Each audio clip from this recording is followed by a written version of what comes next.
Hello दोस्तों, नमस्कार। आपका बहुत बहुत स्वागत है आपके अपने channel maths by Mohit Kumar में। आज हम परसेंटेज क्वेश्चन डिस्कस करेंगे। मैं बेसिक पार्ट आपको बता चुका हूँ फ्रैक्शन के बारे में। फ्रैक्शन को परसेंटेज में कैसे कन्वर्ट करते हैं, परसेंटेज को फ्रैक्शन में कैसे लाते हैं, बड़े बड़े फ्रैक्शनों को कैसे सोल्व करते हैं, इस विषय में हम पहली वीडियो आपसे डिस्कस कर चुके हैं। आज बच्चे क्वेश्चनों की बारी है। क्वेश्चन सारे अपडेटेड होंगे जो कि प्रीवियस ईयर में आए हुए हैं, यानी जो भी 2018 करंट या 19 में पेपर हुए हैं किसी भी कॉम्पिटेटिव एग्जाम के, उससे सारा अपडेटेड मटेरियल होगा। ठीक है ना। इस चैनल को लाइक शेयर एंड कमेंट करें, ज्यादा से ज्यादा बच्चों को फैलाएं। परसेंटेज के क्वेश्चन करेंगे। किसके अच्छे परसेंटेज।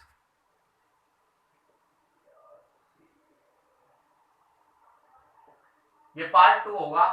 पहले मैं आपको बेसिक बेसिक बता चुका हूँ। क्वेश्चन आपके स्लाइड में लगते रहेंगे और आप उनको नोट करना है, और नोट करना है, मैं उनका सोल्यूशन कराऊंगा। पहला सवाल क्या है, आइए पढ़ते हैं। यदि एक संख्या का 37.37% इसी संख्या में जोड़ने पर परिणामी संख्या 1320 आता है। बच्चे मैंने लेट नंबर कोई मान लिया, पहले बेसिक कराऊंगा, फिर इसी सेकंड मेथड कराऊंगा कि फ्रैक्शन से कैसे सोल्व करते हैं, उसको भी मैं डिस्कस करूंगा। पहले हम बेसिक देखते हैं। कोई हमारी संख्या, यदि एक संख्या का 37.37% इसी संख्या में जोड़ने पर हमारा जो परिणाम है ना बच्चे, वो 1320 आने लग रहा है, तो प्राप्त संख्या क्या। मैंने मान लिया let number because x x किसी संख्या का 37.37% क्या होगा बच्चे, यही तो लगने होगा। इस संख्या का 37.37% यही तो होगा। इस संख्या का 37.37% में इसको ही तो लिख सकता हूं, इसको ही लिख सकता हूं। उसमें इस संख्या को जोड़ने पर जो परिणाम है बच्चों 1320 आने लगा। बच्चे देखो, अर्थमेटिक क्या भाषा का खेल है, अर्थमेटिक क्या भाषा खेल है, भाषा पकड़नी है आपको। मैंने आपको क्या बताया, कोई लेट नंबर संख्या कोई एक्स, मैं इसका 37.37% क्या लिख सकता हूँ, 37.37% बच्चे ये लिख सकता हूँ क्या। आप बोलोगे सर बिल्कुल लिख सकते हो। उस संख्या को जोड़ने पर जो परिणाम आता है वो 1320 आने लग रहा है। आपको दिख रहा है क्या, बिल्कुल दिखने लग रहा है, दिखने लग रहा है।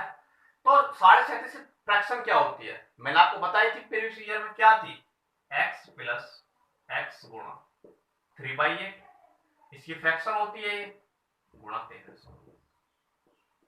एलसीएम लीजिए, एलसीएम एलसीएम तो लेना आता होगा। 8x प्लस 3x कितना होगा, 11x अपॉन 8, 1320। 11 को मैं इससे काटता हूं, कितने में चला जाएगा, 12 में 120, x बराबर 12 8 96 960।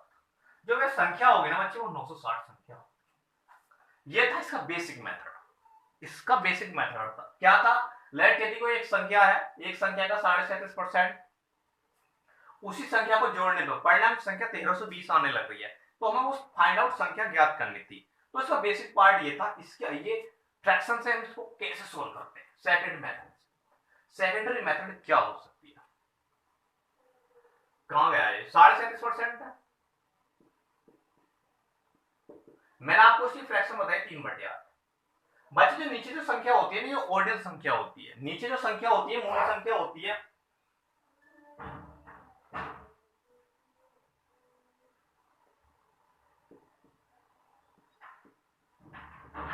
और जो हमारे ऊपर संख्या आती है रिजल्ट या परिणाम आता है।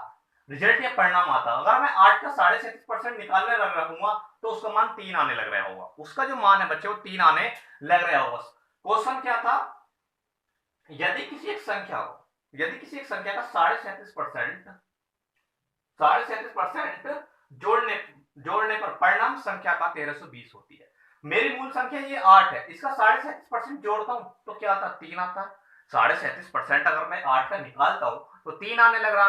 तो इन दोनों को जोड़कर जो है वो 1320 होने लग रहा। 11 की वैल्यू 1320, यानी इन दोनों को ऐड करके 1320 होने लग रहा। एक की वैल्यू क्या आई, 12, 120। तो हमसे इसमें मूल संख्या पूछिए, इसमें हमसे क्या पूछिए, मूल संख्या क्या हमारी 8, 120 गुना 8, 12 96 1960। अगर बच्चे आपको फ्रैक्शन पता होती तो आपको इतने लिखने की आवश्यकता नहीं थी, तैर करते 37.37% 3/8 जोड़ने पर 11, 11 की वैल्यू 1320, 1 की वैल्यू 20, 8 की वैल्यू इतनी, आंसर। लेकिन मैंने आपको समझाया, इतना मुझे टाइम लगा, और इसी सवाल की और कोई सी मेथड नहीं है। समझ में आ गया होगा। ये इसका बेसिक पार्ट था, ये सिर्फ फ्रैक्शन से था। आप जो चाहे जिस मर्जी से चाहे इस क्वेश्चन को सॉल्व कर सकते हो। समझ में आ गया होगा। आइए नेक्स्ट क्वेश्चन की तरफ बढ़ते हैं। क्या है नेक्स्ट क्वेश्चन?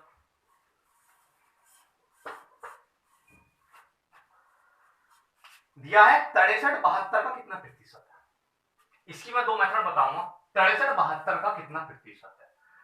72 का इंग्लिश में आ जाए ऑफ का तो उसको हमेशा नीचे लिखते हैं, देन आ जाए उससे हम नीचे लिख सकते हैं। इसने बोला 63-72 ना है, तो मैं इसका बेसिक मेथड क्या होने वाली है, बेसिक मेथड 63-72 का कितना प्रतिशत है, नीचे आ गया बच्चे इसमें का, क्या आ गया का, तो इसको हम नीचे लिखना 63/72 गुणा 63/72, 9 7 63, 9 8 72, 700/8, 8 7 8 बटे 64, 8 बटे 64, 37.5%, इसका आंसर। ये था इसका बेसिक मेथड। लेकिन आपको इस मेथड से नहीं जाना, कैलकुलेशन को अपने कम से कम करना। आइए रेशो मेथड, क्या होता है रेशो मेथड, एक होती है बच्चा रेशो मेथड।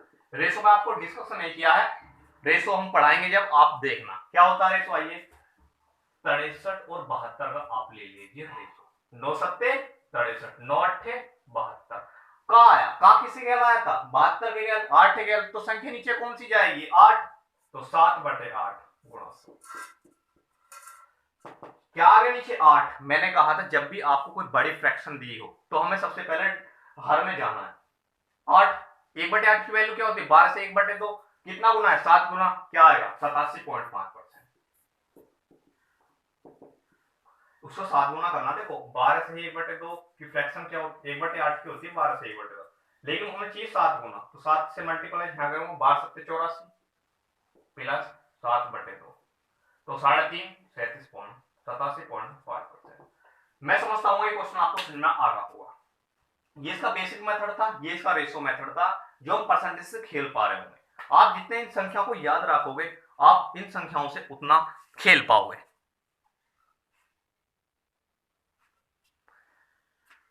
आइए नेक्स्ट क्वेश्चन की तरफ बढ़ते हैं।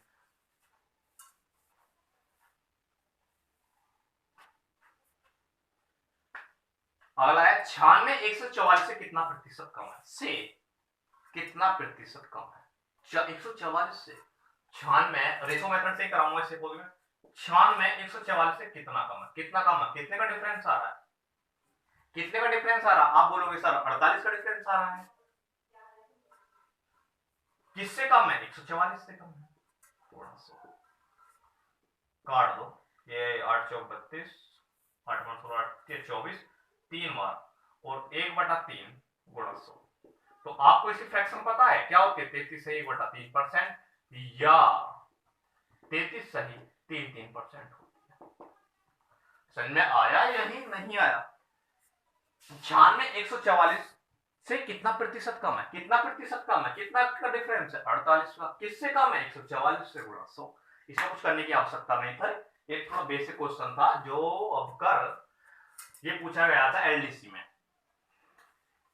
आइए नेक्स्ट क्वेश्चन मूव ऑन करते हैं। 40,000 का 120% का 0.08% के बराबर का आ गया। आपको कहीं भी कहा दिख जाए, का दिख जाए तो उसका जो मल्टीप्लिकेशन होता है 40,000 का 120% का 0.8% कितना होगा, तो हम इसको कैसे लिख पा रहे होंगे 40,000 का 120% का 0.08%, ये था 40,000 का 120% का 20% कितना था, फिर याद का कितना, तो उसमें गुणा करके लिखते। तो देखो यहां से सिंप्लीफिकेशन 4 0 4। अब यहां पर आपको गुणा करने की आवश्यकता नहीं है, आप यहां पर लगाओ डिजिटल सम। डिजिटल सम क्या होता है, हमें जब तक उन नंबरों को जोड़ना होता है, डिजिटल सम क्या कहलाता है, जब तक हमें उन नंबर जब तक जोड़ना जब तक कि हमें एक सिंगल डिजिट ना मिल जाए। आइए देखते हैं 4 2 प्लस 3 गुणा 8 गुणा 8 4 3 12, 4 3 12 है और 12 3 96, 9 6 15। डिजिटल सम बच्चे से 96 लगा। ऑप्शन चेक करते हैं, पहला ऑप्शन क्या दिया है इसमें, पहला ऑप्शन दिया है इसने 3800 40। देखो इसको जोड़ना है, 3 गुणा 8 गुणा 4 गुणा 0, 8 4 12, 12 3 15, डिजिटल सम 6, आंसर के लिए कर दो 6। यही इसका आंसर है। आप यहाँ मल्टीप्लाई करते 4 की 120 में, 120 की 8 में, तो भाई वो टाइम वेस्ट है। डिजिटल सम लगाइए, डिजिटल सम क्या लगाइए, डिजिटल सम, आंसर आएगा। आपको बाकी ऑप्शन चेक करने की आवश्यकता नहीं है, एक ही ऑप्शन एग्जामिनर उसमें सेट करेगा, आपका डिजिटल सम से चले जाइए। समझ में आ गया वो डिजिटल सम, और नहीं है तो आप इसकी मल्टीप्लाई कर लिए, 4 की 120 में, 120 की 8 में, आपका आंसर आ जाएगा ये। लेकिन आपको डिजिटल सम से जाओगे तो आपको कैलकुलेशन नहीं करनी पड़ेगी, बहुत कम कैलकुलेशन करनी पड़ेगी। समझ में आया या नहीं आया? एक सवाल क्या था, सवाल 40,000 का 120% का 0.08% कितना होगा। तो ये लिखा, 4 से ये 2 जीरो कट गई, ये संख्या बची, हमने यहाँ पर लगा दिया बच्चे डिजिटल सम। डिजिटल सम एक मेथड होता है, क्या होता है, हमें जब तक उन संख्याओं को जोड़ना होता है जब तक हमें सिंगल डिजिट प्राप्त ना हो जाए। तो यहाँ से सिंगल डिजिट हमें 6 मिला, हमने ऑप्शन चेक करा, पहले ऑप्शन हमें 6 मिल गया, इसलिए से जो इसका जो आंसर है वो 6 होगा। आपको समझ में आया या नहीं आया? आप बाकी ऑप्शन भी चेक कर सकते हो, किसी में डिजिट सम 6 नहीं बनने वाला। आइए नेक्स्ट क्वेश्चन। 12 किलोमीटर 34% का कितना है? 12 किलोमीटर 34% का कितने प्रतिशत है? ये भैया 12 किलोमीटर, 1 किलोमीटर मीटर कितने, और 1 मीटर में 100 सेंट का 34%, क्या है ये इसने सवाल में दिया है। 12 किलोमीटर का 34% कितने प्रतिशत है, ये सवाल में दिया है। 12 किलोमीटर, 12 किलोमीटर यानी 1 किलोमीटर में कितने मीटर, 1000 मीटर, 1000, 1 मीटर में कितने सेंटीमीटर, 100। सॉल्व हो गया। तो आपको क्या करना है, 0 से 0 कट गई, फिर से डिजिटल सम लगाइए, 2 और 1 3 गुणा 1, यहाँ भी 1 है, नहीं 1 नहीं है, 4 3 12, 12 और 12 3 3 आएगा, नहीं 4 3 7, 4 3 7 होते हैं, 2 और 3, तो 7 21, 2 1 3, यानी इसका जो आंसर वह होगा ऑप्शन में जिसका डिजिटल सम 3 बनने लग रहा हो। आइए ऑप्शन चेक करते हैं इसमें। पहला ऑप्शन में लेता हूं, क्या ऑप्शन है भाई, 40, ये तो जोड़ो 8 4 12, बच्चे आपको पहले ही ऑप्शन में आपको मिल गया जिसका डिजिटल सम 3 है, तो इसका जो आंसर होगा वो फर्स्ट आंसर होगा। डिजिटल सम के साथ जाइए, क्वेश्चन को सॉल्व कीजिए। आप यहाँ पर क्या करते हैं, 12 की इसमें मल्टीप्लाई करते, चौथ में वहीं थक जाते हैं और गुणा काटा पीटी बचाते हैं, लेकिन नहीं, डिजिटल सम एक ऐसा कंसेप्ट है जो बड़े बड़े सवालों को निचोड़ कर रख देता है, कहते हैं ना निचोड़ दिया, तो वो निचोड़ कर रख देता। आपको ये सवाल समझ में आया होगा, मैं आशा करता हूँ। ये था 12 किलोमीटर 34% का कितने प्रतिशत है, तो क्या था 12 किलोमीटर, 1 मीटर में कितने मीटर, 1000 मीटर, 1000, 1 मीटर में कितने सेंटीमीटर, 100 सेंटीमीटर, 34%, 34/100। मैंने आपको बताया था जब भी परसेंटेज के बराबर में ये दिख जाए तो 100 से भाग देना है, तो मैंने यहाँ पर 100 से भाग दिया, फिर मैंने 100 से 100 को काट दिया, फिर मैंने यहाँ पर लगा लिया डिजिटल सम का कंसेप्ट। डिजिटल सम का मैंने यहाँ पर बच्चे क्या लगा दिया, कंसेप्ट लगा दिया, तो सवाल सॉल्व होगा, कैलकुलेशन में करनी नहीं पड़ी। समझ में आ रहा है या नहीं आ रहा? आइए नेक्स्ट क्वेश्चन देखते हैं। तार दिया करो गल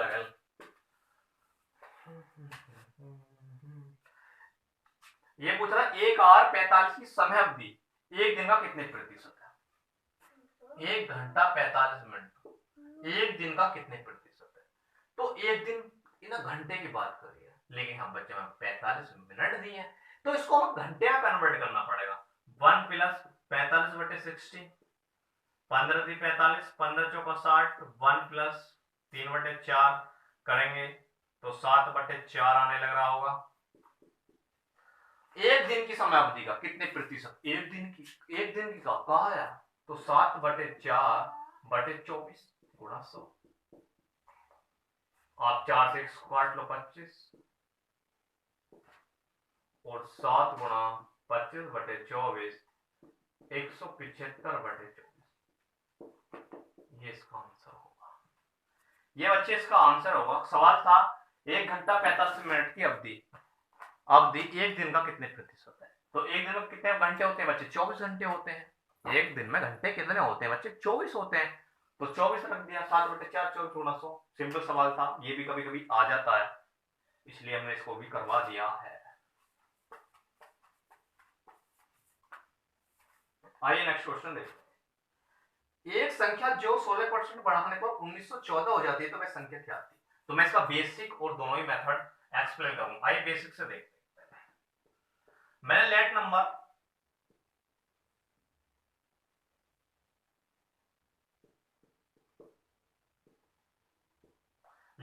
बच्चे मैंने 100 मान दिया, तो कोई संख्या 100 थी, वह 16% बढ़ी, तो 116 हो गई। 116 का जो मान है बच्चे वो 1914 हो गया, जैसा कि प्रश्न में दिया है। मैंने आपको बताया था कि जो वो हमारा अर्थमेटिक है, भाषा का खेल है, तो भाषा को पकड़ना होगा। कोई हमारी संख्या 100 थी, 16% बढ़ने के कारण वो 116 होगी। जो संख्या बढ़ी, इसके कारण वो संख्या 1914 हो जाती है। काटा पीटी करो, 1916 1900 116 एक बार 6 16.5, एक की वैल्यू 16.5, तो 100 की वैल्यू कितनी, 1650। ये बच्चे इसका बेसिक मेथड था, ये इसका बेसिक मेथड था। क्या सवाल था, कोई एक संख्या है 16% बढ़ने के कारण वह संख्या 1914 हो जाती है, तो हमें संख्या प्राप्त करनी थी। मैंने मान लिया लेट नंबर 100, 16% बढ़ी, वो 116 हो गई। 116 का मान कितना दिया, 1914। एक का मान मैंने निकाला, 16.5 पाया, 100 का मान ये निकाल दिया। लेकिन नहीं, हमें यहाँ पर फ्रैक्शन किस लिए सिखाई, आइए फ्रैक्शन 16% की फ्रैक्शन है वो 6 से 1/4 होती है, तो ये 25/4। मैंने बताया था अगर 4% का 16% निकालता हूं तो 25 आने लग रहा होगा, 25 आने लग रहा होगा। क्या था सवाल, बढ़ने पर 4 का 16% निकालता हूं तो वह संख्या कितनी बढ़ेगी, 25 बढ़ेगी। तो टोटल संख्या हुई कितनी, 29। आप बोलोगे सर 29 हुई, किसके बराबर बैठी है, कितना दिया है सवाल में, उसका मान 29 का मान दिया है 1914 बैठी। यही था कि 16% बढ़ने के कारण वह संख्या जो है 1914 हो जाती है। लेकिन मैंने बताया था जो नीचे संख्या होती है वो हमारी ऑर्डिनल संख्या होती है। अगर 4 का मैं 16% निकालता हूं, जो हमारे बड़े इनकी संख्या, तो 25 हो जाती है। तो कितनी बढ़ गई, 25 बढ़ गई। हमारी मूल संख्या कितनी थी, 4, 25 4 कितना होगा 29, 29 की वैल्यू 1914 दी है। लेकिन हम इसको निकालते हैं, 29 छिक्का 154 और छिक्का जाएगा 154, एक की वैल्यू इतनी। तो बच्चे हमें मूल संख्या नहीं पूछे, हमसे बड़ी हुई संख्या पूछे, बड़ी हुई। तो बड़ी हुई संख्या कितनी है, 25, 25 गुणा 4, इससे भी आपको 1650। इसमें थोड़ा सा दिमाग लगाने की बात थी, इसमें क्या था, दिमाग लगाने की बात थी। 16% को हमने खोला, 25 से 4/4, जो हमारी नीचे संख्या होती है वो हमारी ओरिजिनल संख्या होती है, और जो ऊपर संख्या होती है वो उस संख्या का रिजल्ट होती है। अगर 4% 4 का मैं 16% कैलकुलेट करता हूं तो बच्चे वो 25 आने लग रहा है। तो सवाल क्या था, कोई हमारी संख्या 16% बढ़ने के कारण में संख्या 1914 हो जाती है, तो हमें मूल संख्या ज्ञात करनी थी।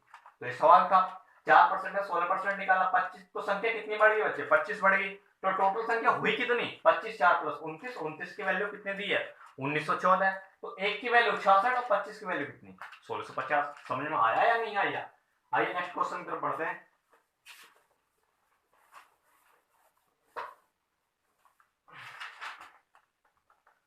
आइए ये है 70 का 20% का 50% का 75% क्या हो, 70 का 20%, 70 का 20% का 50% का 75% क्या होगा। आप देखते हैं आपकी फ्रैक्शन कितनी याद है। फिर 70 20% फ्रैक्शन क्या होती है, आपके मुंह से निकलना चाहिए 1/5 गुणा 50% की क्या होती है 1/2।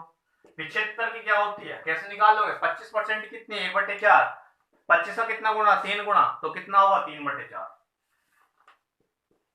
लिख दिया आपने। तो 7 21 210, 5 दूनी 10, 5 दूनी 10 और 40 काट दो, ये आएगा 4 पंजे 20, 1 4 दूनी 8 पॉइंट। आप बोले सर आपने डिजिटल सम नहीं लगाया, बजट एक डिजिटल सम की खासियत है अपसेक्शन है। डिजिटल सम कभी अप्रोक्सीमेशन पर काम नहीं करता। ये 5.25 जो मान है ये लगभग मान आया, इसके कंप्लीट मान नहीं आया, तो डिजिटल सम यहाँ पर फेल हो जाता है। क्या हो जाता है? फेल हो जाता है। इसलिए यहाँ पर बच्चे डिजिटल सम काम नहीं करेगा। ठीक है, समझ में आ? क्यों नहीं लगाया मैंने डिजिटल सम? इसलिए नहीं लगाया। बच्चे जो भी मैं मेथड डिस्कस करने वाला हूँ वो बेस्ट मेथड होंगे कि मैं आपको बेसिक से कराऊंगा। तो सवाल बाकी सब जो बेस्ट आपका टाइम बचाएंगे उन्हीं मेथडों को मैं डिस्कस करूंगा। सवाल क्या था? 70% का 20%, 20% का 50%, 50% का 75% क्या होगा? मैंने कैलकुलेट किया, आंसर आया 20% डिफ्रैक्शन 1/5, 1/5, 50% डिफ्रैक्शन 1/2, 75% डिफ्रैक्शन 3/4। आपको दिख रहा है क्या? ये है मल्टीप्लाई करनी, और क्वेश्चन कुछ नहीं था। आइए आगे बढ़ते हैं। यदि P प्लस Q का 20%, P प्लस Q का 20%, P माइनस Q का 40% है, तब P अनुपात Q बताना है। तो बच्चे आपको जो परसेंटेज इक्वल में दी, बराबर में दी, तो आप परसेंटेज से आराम से काट सकते हो। तो परसेंटेज के हिसाब से काट दो उसको। 20 दूनी कितना हुआ? 40। तो क्या बचा? P प्लस Q, इसके अंदर मल्टीप्लाई किए 2P माइनस 2Q, ये आएगा, ये इधर जाएगा, तो 3Q बराबर P। तो PQ बराबर 1 अनुपात। समझ में आया या नहीं आया?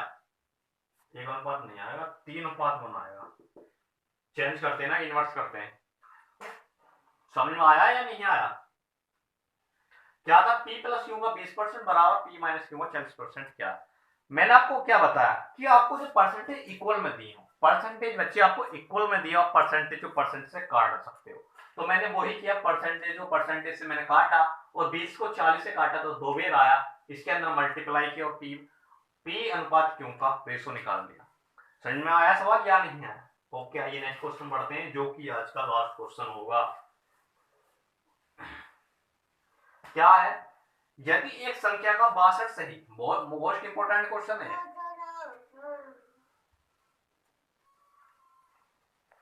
यदि एक संख्या का 62.5% किसी संख्या से घटाने पर परिणामी संख्या 6321 प्राप्त होता है, तो मूल संख्या ज्ञात है। आइए देखते हैं। मैंने लेट नंबर, पहले बेसिक देखो इसका। लेट नंबर मान लिया x,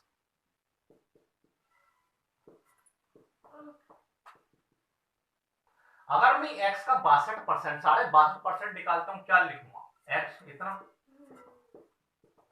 यानी इस संख्या में से घटाने पर जो परिणामी संख्या हो 6321 आने लग गया। ये सवाल ने बोला है, ये सवाल ने बोला है। यदि मैं किसी संख्या का 62.5% निकालता हूं तो मैं ऐसे तो लिख सकता हूं उसको, ऐसे तो लिख सकता हूं मैं, इस संख्याओं से घटाने परिणामी संख्या 6321 आता है। तो x गुणा 62.5 फ्रैक्शन क्या होती है? 5/8। मैंने आपको बताया, पीछे क्लास देखिए आप। 63/21, 8 की तरह मल्टीप्लाई करेंगे, 8x 3x, यहां जाएगा 3x/8 गुणा 63/21, 63/21,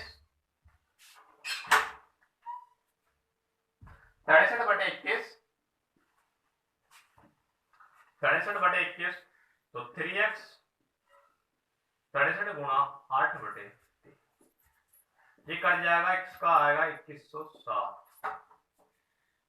ठीक है, 2107 आ गया। तो x की वैल्यू कितनी है? 21 गुणा 7 गुणा 8। तो यहां पर आप लगा दीजिए डिजिटल सम। क्या लगा दीजिए बच्चे? डिजिटल सम लगाइए, डिजिटल सम। मैंने आपको क्या बताया था? यदि किसी संख्या का 9 बनना है, 9 को मल्टीपल बनना, आप उनको छोड़ सकते हैं, डिजिटल सम का कोई फैक्टर नहीं पड़ेगा। 7 दोनों बनना है, छोड़ दीजिए। यहाँ इसका डिजिटल सम 1 गुणा 8 बराबर 8। आंसर वह संख्या होगी जिसका डिजिटल सम 8 होगा। आइए ऑप्शन चेक करते हैं। क्या ऑप्शन दिया? पहला ऑप्शन 16,856, 16,856। एक और 8 कितना होगा? 9, छोड़ सकते हैं, कोई फर्क नहीं पड़ना डिजिटल पर। 5 5 और 6 11, 11 और 6 कितना होगा? 17, 8। बच्चे 8 बनना, तो इसका यही ऑप्शन होगा। आपको कोई ऑप्शन चेक करने की आवश्यकता नहीं है, जिसका डिजिटल सम 8 होगा वही इस संख्या का आंसर होगा। ये तो बेसिक मेथड। आइए फ्रैक्शन से कैसे कैलकुलेट करेंगे, फ्रैक्शन से कैसे कैलकुलेट करेंगे। क्या 62% की फ्रैक्शन होती है बच्चे 5/8। यदि मैं 8 का 62.5% निकालता हूं तो वह संख्या 5 बनने लगती है। तो सवाल में क्या दिया था कि यदि मैं उस संख्या में से परिणाम संख्या को हटा देता हूं तो मेरा रिजल्ट 6321 बनने लग रहा है। यही है, अगर 8 का मैं 62.5% निकालता हूं तो वह संख्या हमारी 5 बन रही है। लेकिन इसने कह रहा यदि मैं उस संख्या में से यदि उस संख्या को उसके परिणाम से घटा देता हूं तो 63 से 21 प्राप्त होता। तो घटाने की बात थी, 8 में से आप 5 घटा दीजिए, 3, और 3 की वैल्यू कितने दी है 6321। 6321, 1 की वैल्यू कितनी है 21, तो 7। मूल संख्या पूछ रहा, तो मूल संख्या क्या, ये हमारी ओरिजिनल संख्या होती है। ये क्या होती है, हमारी ओरिजिनल संख्या होती है। तो 8 की वैल्यू 21 गुणा 7, यहां पर आप डिजिटल सम लगा दीजिए। क्या है सर, डिजिटल सम 8 बैठ रहा हो, 8 बैठ रहा होगा। तो हमारा जो आंसर होगा विकल्प में, आपको देखो विकल्प में जो हमारा 8 बनना होगा डिजिटल सम, उसका जो वही इसका आंसर होगा। ठीक है, समझ में आ रहा होगा। डिजिटल सम में आपको नंबर सिस्टम में एक्सप्लेन कर चुका हूं, कोई सी वीडियो में आप जाकर देख सकते हैं। शायद मैं आपको रिमाइंडर थ्योरम वाली वीडियो में डिस्कस किया मैंने डिजिटल सम। सवाल समझ में आ रहा होगा। बच्चे देखो, एग्जाम का पर्पस क्या है, आपको क्वेश्चन भी देखना और विकल्प पे भी ध्यान रखना। चार ऑप्शन आपकी नजर में होने चाहिए। ये नहीं है कि आप वहां पर कैलकुलेट करने लगे हैं, 8 की सब मल्टीप्लाई कर रहे हैं फिर आंसर ला रहे हैं, तो तुमसे महामूर्ख कोई नहीं है वहां पर। आपको जल्दी फास्ट आंसर लाना, जल्दी फास्ट आंसर लाना। मैं यहां पर मल्टीप्लाई नहीं करा, 7 दोनों काटा, 8 8 डिजिटल सम बनने, ऑप्शन चेक कर दे, बस संख्या जोड़नी है, जोड़ता आता होगा। डिजिटल सम जो है जोड़ने का ही नाम है, संख्या को जोड़ना है, तब तक जोड़ना है जब तक कि हमें सिंगल डिजिट ना मिल जाए। तो आज की क्लास में वहीं बाय बाय करते हैं। चैनल को लाइक शेयर एंड कमेंट कीजिए, हम नेक्स्ट वीडियो लाएंगे और थोड़ा लेवल अप करेंगे, उस पर परसेंटेज आपको मैं बहुत बढ़िया से पढ़ाने वाला हूँ। चैनल को लाइक शेयर एंड कमेंट कीजिए, ज्यादा से ज्यादा बच्चों को फैलाएं। और इस पर हम जीएस की क्लास में स्टार्ट करने वाले हैं, क्योंकि हम थोड़े से शेड्यूल थोड़ा बिजी था हमारा, तो हम थोड़ा फ्री हो चुके हैं और जीएस की क्लास इस पर कंप्लीट प्रोवाइड होगी, वो भी कल से। हिस्ट्री हम कंटिन्यू कर रहे हैं, शायद हम भारत का रोप आगमन पढ़ा चुके हैं, अब तुर्कों की बारी है। हमें आप दीजिए इजाजत, कल मिलते हैं, गुड बाय।